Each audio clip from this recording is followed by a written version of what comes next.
Compound interest को eighth wonder of the world बोलते थे। एल्बर्ट आइंस्टाइन बहुत बुद्धिमान व्यक्ति थे, कंपाउंड इंटरेस्ट को eighth wonder of the world बोलते थे। मैं आपको एक उदाहरण देता हूं। चलिए मैं अभी आपको दो ऑप्शंस देता हूं, और पहला ऑप्शन है मैं आपको 1 रुपया देता हूं जिसकी वैल्यू डबल हो जाएगी हर रोज अगले 1 महीने के लिए, और दूसरा ऑप्शन है मैं आपको 10 लाख रुपए देता हूं। चलिए छोड़िए 1 करोड़ रुपया देता हूं, अच्छा चलिए और बढ़ा देता हूं 10 करोड़ रुपए दे देता हूं, जो मैं अभी आपको तुरंत के तुरंत दूंगा। दूसरी तरफ मैंने आपको 1 रुपया दिया जिसका वैल्यू रोज डबल होगा पर अगले केवल 1 महीने के लिए। तो मेरा प्रश्न है आप अभी इसमें से कौन सा ऑफर लेना पसंद करेंगे? हो सकता है कि आप कंफ्यूज्ड हो, ये 1 रुपए और 10 करोड़ की ऑफर में अंतर क्या होने वाला है।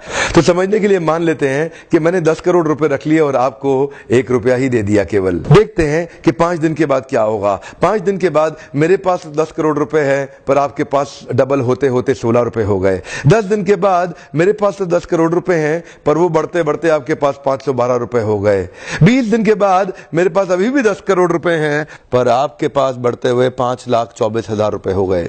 लेकिन ध्यान दीजिएगा 31वें दिन मेरे पास केवल 10 ही करोड़ हैं पर अब देखिए आपके पास 107 करोड़ हो गए।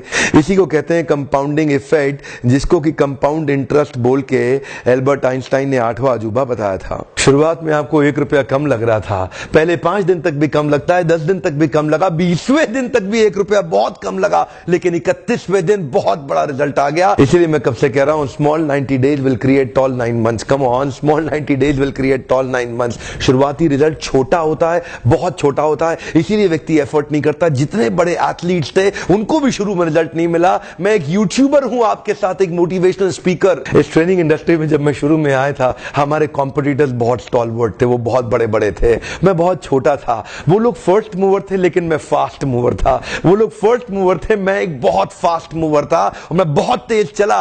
और क्या हुआ, शुरू के मेरे वीडियोस को कोई नहीं देखता था। आज ऑर्गेनिक कॉल्स इतनी आ रही हैं, आज हमारे को इतनी लीड आ रही है, यकीन मानिए हम ट्रेनिंग मैनेज नहीं कर पा रहे हैं। जितना मैनेज कर सकता हूं उससे 20 गुना ज्यादा बिजनेस आ रहा है मेरे पास। रोज लोग हमें फोन कर रहे हैं, मिस्टर बिंद्रा इस दिन चाहिए, इस दिन चाहिए, इस दिन चाहिए। यकीन मानिए मैं जहाज में सोता हूं और दिन भर ट्रेनिंग करता हूं। इतने क्लाइंट्स हो चुके हैं, लगातार ट्रैवल कर रहा हूं। इसको बोलते हैं कंपाउंडिंग इफेक्ट। शुरुआती रिजल्ट छोटा होता है, शुरू के दिनों में मैं बहुत थोड़ा बिजनेस करता था लेकिन आज बिजनेस बढ़ता चला जा रहा है। इसको बोलते हैं कंपाउंडिंग इफेक्ट।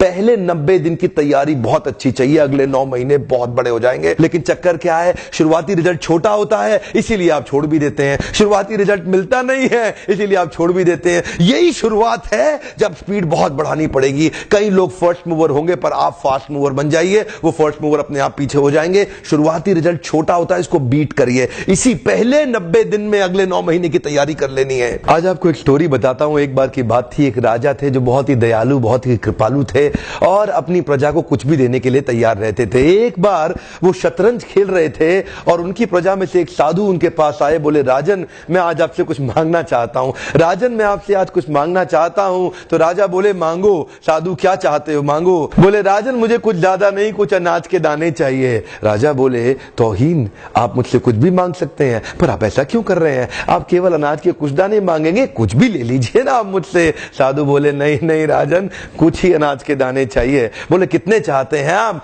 बोले तुम्हारे इस चेस बोर्ड के पहले स्क्वायर में 1 दाना अनाज का रख दो और हर बार अगले अगले स्क्वायर में उस दाने को डबल करते चले जाओ। तो 64 स्क्वायर हैं आपके इस चेस बोर्ड पे और हर स्क्वायर पे दाने को डबल करते चले जाइए। यानी कि पहले स्क्वायर पे पहला दाना और दूसरे स्क्वायर पे 2 दाने और तीसरे स्क्वायर पे 4 दाने। तो जिस प्रकार मैंने आपको एक कंपाउंडिंग इफेक्ट की स्टोरी बताई, ये दूसरी स्टोरी है। और जानते हैं राजा ने बोला क्यों ऐसा कर रहे हैं साधु, आप मेरे पास आए तो कुछ बड़ा मांगिए। ये थोड़े से अनाज के दाने तो आप खुद भी ले सकते थे, किसी से भी ले सकते थे।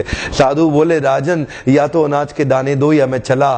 तो राजन बोले क्षमा चाहता हूं साधु, सिपाहियों जल्दी आओ तुरंत, साधु को जितने अनाज के दाने चाहिए ये दे दो। तो उसके बाद सारे के सारे सिपाही चले गए और ठीक 5 मिनट के बाद सारे सिपाही दौड़ते हुए आए, त्राही माम राजन बड़ा अपराध हो गया। बोले क्या हुआ?